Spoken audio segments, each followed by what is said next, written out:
Good evening. Tonight, I'm going to tell you another strange and unusual story of the unexplainable which lies behind the veil. Down through the ages, man has continually struggled to pierce the veil behind which lies the unbelievable. Many things which were completely beyond our comprehension as recently as 100 years ago are readily understood today. Maybe not then assume that happenings for which we have no explanation now will in time be understood by those who follow after us.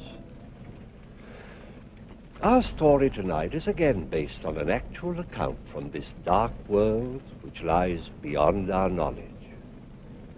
Edward Page, like almost everybody else in New York, was not concerned with anything more profound than the ever-present, oppressive summer heat.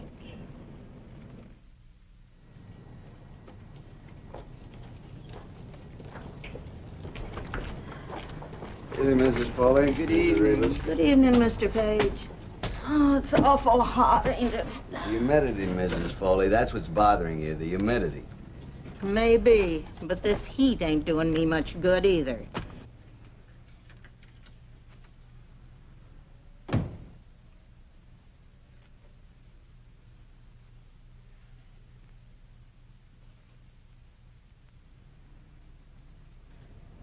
Probably gone to put on soup for his supper again. Always hot soup. Oh, in weather like this, too.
Don't do that.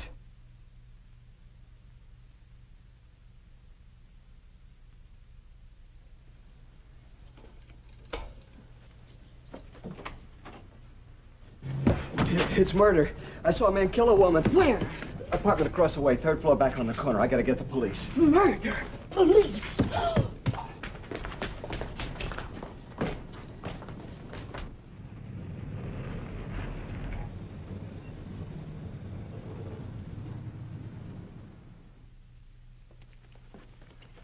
Sure that's the right apartment? I'm positive, Lieutenant.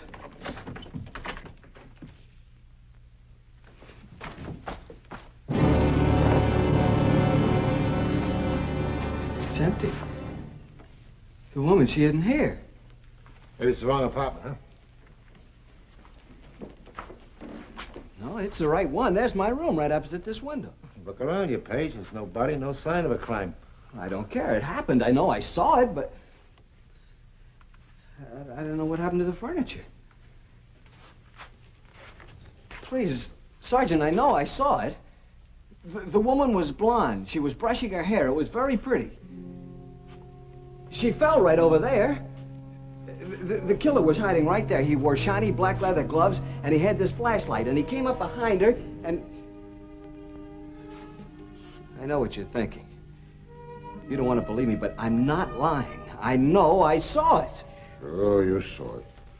But now we gotta figure out what happened. Let's go over to your room. There must be some mistake. There's no mistake. While you're doing all this, the killer's getting away. I can describe him for you exactly. With a description, you could catch him. Charge him with what? Murder and robbery. He robbed her purse and he took the jewelry out of the box. It was right there. Her purse was on the couch. Let's go back to your place, huh? We'll leave the lights on in here so we're sure we get the right apartment.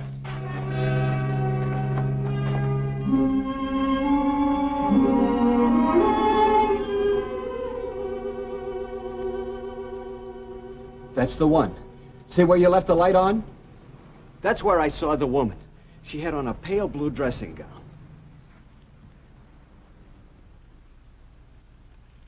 Please, Lieutenant Davis, say you believe me.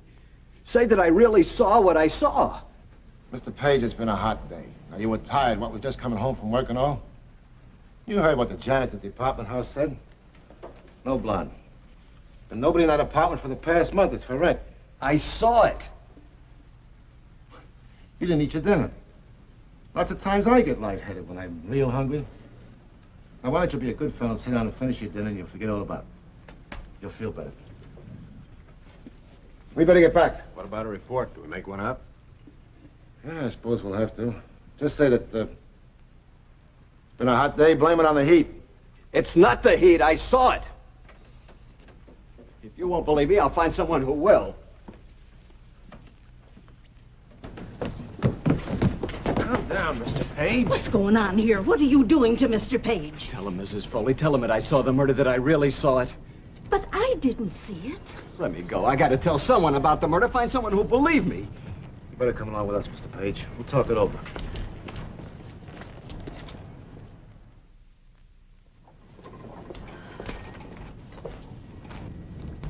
I beg your pardon. I'm trying to find the apartment that's for rent.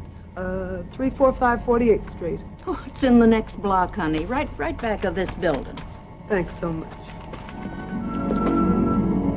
In the next block, she wants an apartment.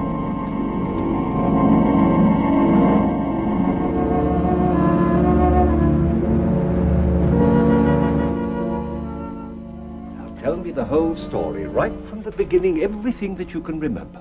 I'll record it. All right, sir. I came... Not so close to the microphone. Just as though you were talking to me. Yes, sir. Well, I came home with my groceries. Soup. I always have soup. I like soup. And Mrs. Foley that's my landlady. She was sitting on the front steps. She looked awful. She always does. Well, she complained of the heat. And then I ran out of the room to get the police. That's all? Yes, sir. Thank you. Mr. Page, you have an amazing eye for detail and the most retentive memory. Doctor, when it's murder, you see, you remember. You keep on using the word murder. Now, how do you know the woman was dead? She was hit on the head, that's true, but she might only have been unconscious. She must have been dead. He hit her hard. It was a flashlight. Doctor, when can I get out of here? I'll send you home as soon as possible. What sort of work do you do? Well, I'm just a shipping clerk. But they count on me. I keep track of things. Mr. Wonder, he's my boss, says I have a fine memory, like you said. You can go back to your room now, Mr. Page. And you won't need any more sedation.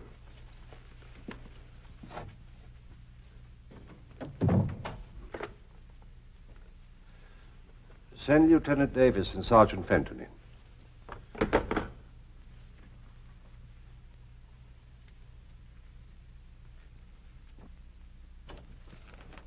Morning, Doctor. Morning. Lieutenant, Sergeant. Page come out of it yet? I'm afraid Page isn't going to come out of it, as you call it. Well, that's too bad. He's a nice little guy. Nothing for him to come out of. He's as sane as you and I. Wait a minute, Doc. Suppose you speak for yourself. There's no form of dementia that I've ever seen or studied. I'm convinced that Page saw something real. I've been around a long time, Doc. Some guys sit around looking in other people's windows. Well, they see quite a bit. But most of it isn't murder. Page didn't seem like that kind of man. He was worried and scared by what he saw. I don't think he's that kind of man either. Page is an oddball. He doesn't add up. Everything says he's honest. But he tells us a story we can't believe. We'll keep him here a little longer. I'll run some tests on him. I've never seen a case like this before. That's your worry, Doctor. Ours is over. We go on the facts, and there aren't any in this case.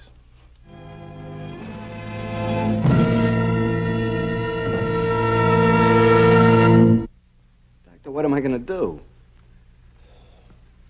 Try to forget it. Go home. Go back to your job. I guess that's the only thing to do.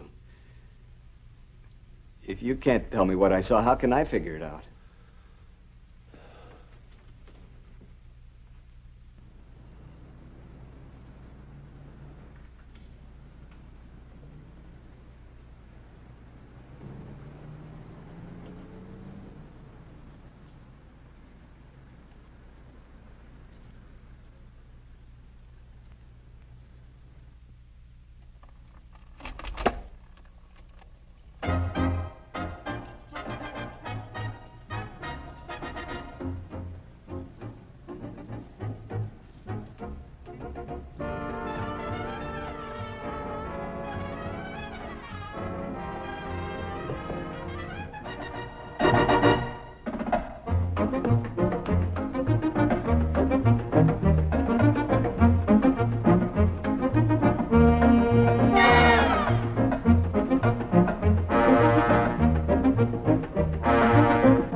Davis, homicide.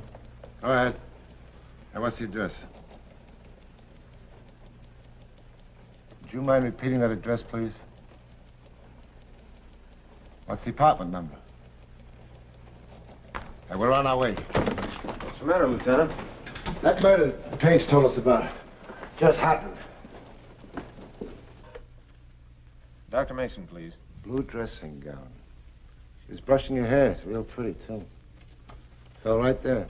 Well, Dr. Mason, this is Sergeant Fenton. Lieutenant Davis would like to know when Page was released. Oh, I see. He was released over 3 hours ago. I want him picked up fast. 2 African masks over the fireplace.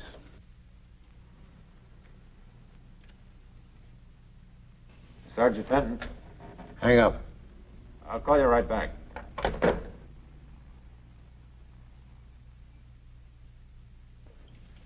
He just came in and turned on the light. Go over there and get him. Tell him nothing but bring him back here.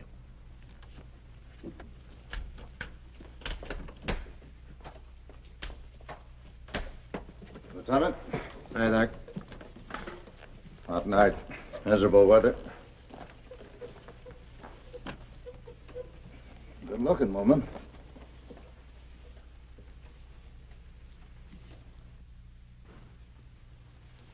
Usual blunt instrument.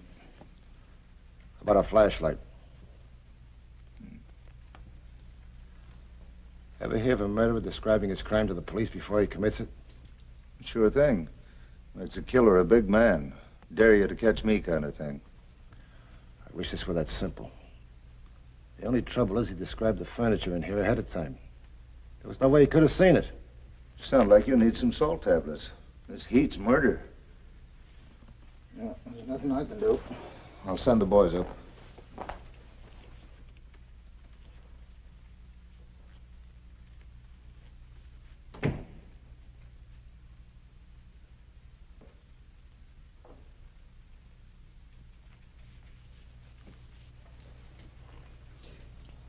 It happened. Just like I told you. That's right, Page. Just like you told us. Everything's the way I saw it. You left the hospital 3 hours ago. Did you come right straight here? I walked for quite a while. I just got home. I don't mean that. I meant here, this apartment. Why would I come here? Nobody believed you when you told us the story about the murder. It's upset you, made you mad. You decided you're going to show us. You came home, you saw the apartment was rented, so you came over here and you killed her. No, I didn't come over here. Page, why don't you make things easy for everybody? We both know you can't see a killing, and then suddenly 3 days later it happens. But it did. I described the killer for you. And the killer is you. Quit stalling. Why don't you admit what you did? Tell us what you did with the flashlight and the gloves you used. Lieutenant Davis, these bills, they're for this furniture. From 3 different stores. Sergeant, let's stick to what we're doing. There's no other answer. Page, you killed her. But Page described this furniture before the woman even bought it. And she was in Chicago 3 days ago. She's never been in New York before in her life. How could Page have described her? I'm willing to admit I can't explain how he could describe the furniture or the woman. But I do know how he had a chance to come over here and kill her. But I didn't, Lieutenant. I didn't kill her. If we don't all keep calm around here, I'm the one that's going to wind up in Bellevue. Let's face it, Page. You could have prevented all this. If you guarded the apartment, you might have saved her life. Nevertheless, you're still my #1 suspect. I saw the killer. That means you can find him. I gave you a description. I know I have. But it's not enough. Let's get out of here.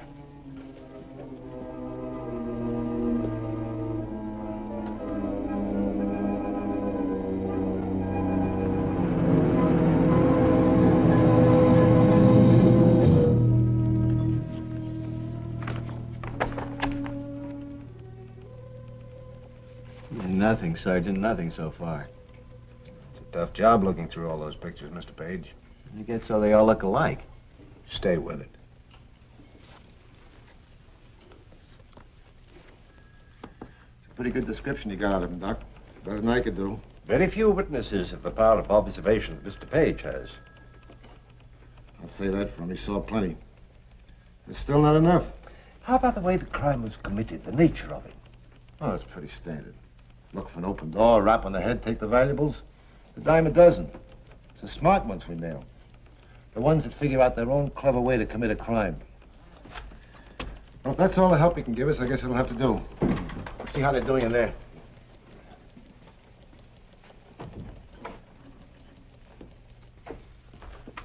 That might be. The face might be the same. I don't know. The nose isn't the same. Up there at the bridge, the killer's nose was flatter. That's Ben Burton. He's out of circulation. He's got 5 years to serve before parole. I don't think it's any use. Of course it's some use. A woman's been murdered here. Let's start all over again. Now, gentlemen, please relax. Now, there's a very good idea. Let's all have a cup of coffee, and perhaps it'll clear our thinking. Now, Mr. Page, you've been most cooperative, but if we could help you to remember just one more thing. All right, Doctor. When you saw him hit her, what did you do?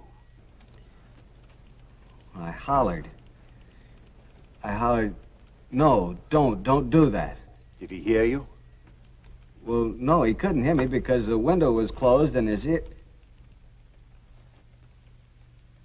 Wait a minute. His ear, his left ear, it was, what do you call it? Prize fighters have them. Cauliflower ear? That's it, his left ear, he had one. That does it. That's what I need. Something to work on. Come on, Fenton. We'll get out the new description. This time we'll add a cauliflower left ear. Well, Mr. Page, I think you can go home now. I'd rather not. I couldn't sleep now. Not until the job's finished. I need to talk to that man. It may be some time before the police can find him. I'll wait a while. It'll be easier. You see, Dr. Mason, you want to know what this is about because you're a psychiatrist. I have to know just to be able to live with myself.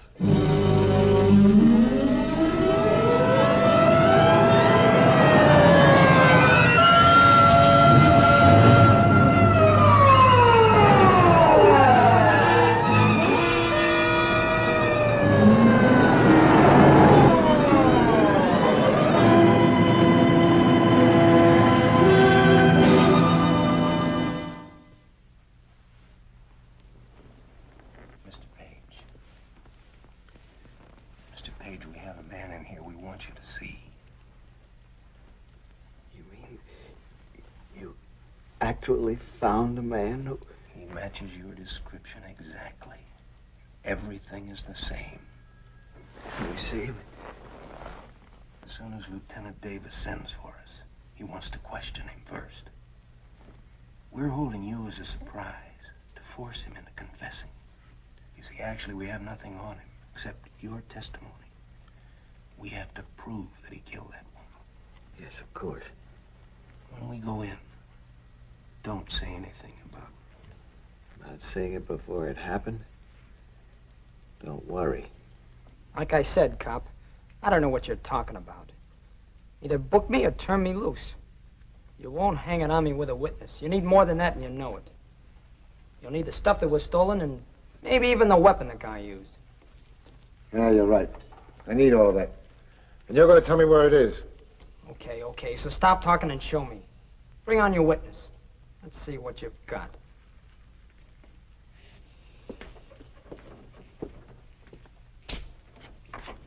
Don't go away. Don't worry. I can't wait to see how this turns out.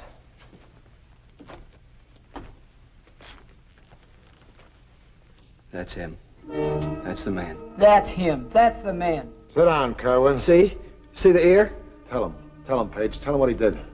He knows. But he doesn't believe I saw him, is that it? That's it, Dad. I think you're a liar, looking for a big charge or something. You wore shiny black leather gloves, dark gray pants, and a dark blue shirt. No hat. You hid behind the chair when the woman came into the room. She was blonde and very pretty. She wore a blue dressing gown, light blue. You had a flashlight in your hand. You hit her and she fell. The hairbrush fell, too. You turned and took the jewelry out of the jewelry box, stuffed it in your pocket, went over to the couch, emptied her purse, and you left. It's a frame-up. Nobody see me do anything. You're trying to scare me. This guy's a fake. You brought him in just to work on me. The arm. When he put his left arm around her neck, she bit him. That's why he rubbed his arm. Maybe the bite mark's still there. Roll up the sleeve, Ed.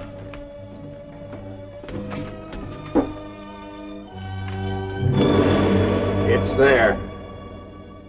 I know. You didn't mean to kill her. Well, she caught me in the room.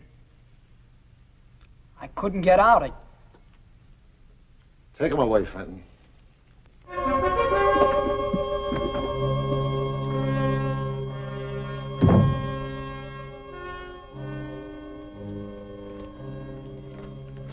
Try to forget it, huh, Page? Go back to work and stop thinking about it. Are you going to stop thinking about it, Lieutenant? No, I guess not.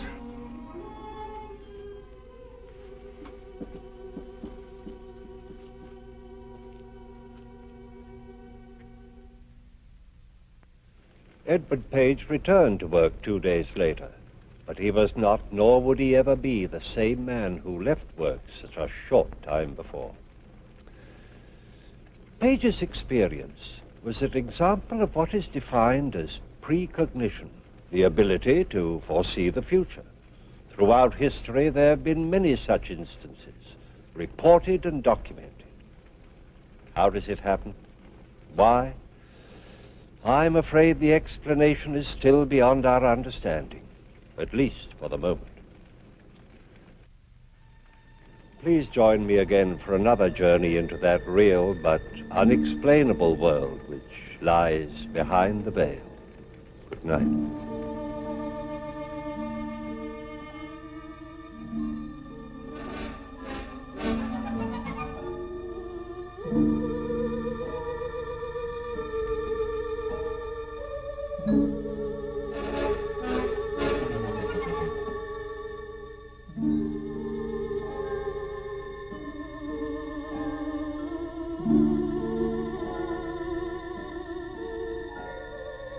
Thank you.